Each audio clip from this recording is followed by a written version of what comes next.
Bayan matapos ang ilang linggong dagdag bawas sa presyo ng langis, makakahinga ng maluwag ngayong linggo ang mga motorista sa big-time rollback.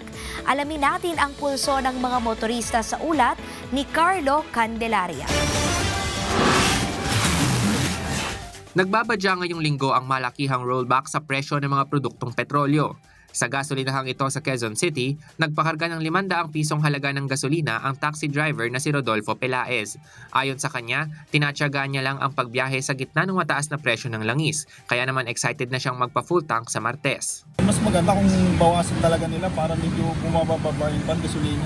Para sa akin makakatulong yun, medyo malaki-laki ang bawas yata sa Martes .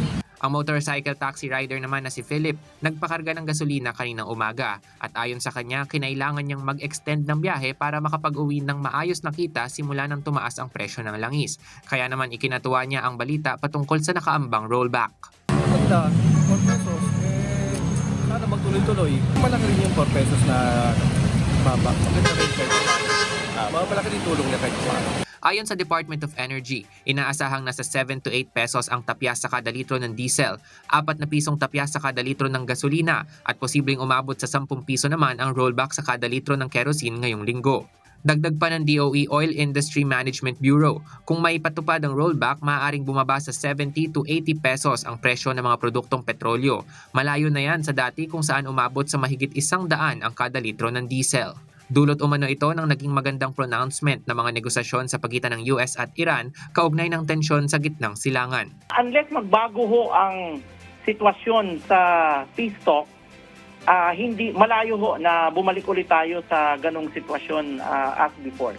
Samantala, patuloy na pinalalawak ng Department of Energy ang 10 pesos per liter na fuel subsidy nito para sa mga jeepney at UV Express drivers.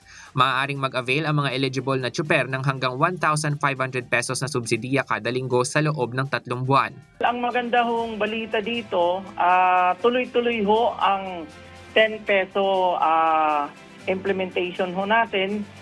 In fact, ang atin hong onboarding ng gasoline station, meron na ho tayong around 1,263 na gasoline stations with tarpaulin na ready to accommodate. Bahagi pa ito ng Unified Package for Livelihoods, Industry, Food and Transport o UPLIFT program ng pamahalaan na layuning maibsan ang epekto ng tensyon sa Middle East at maproteksyonan ang mga apektadong sektor mula sa energy crisis.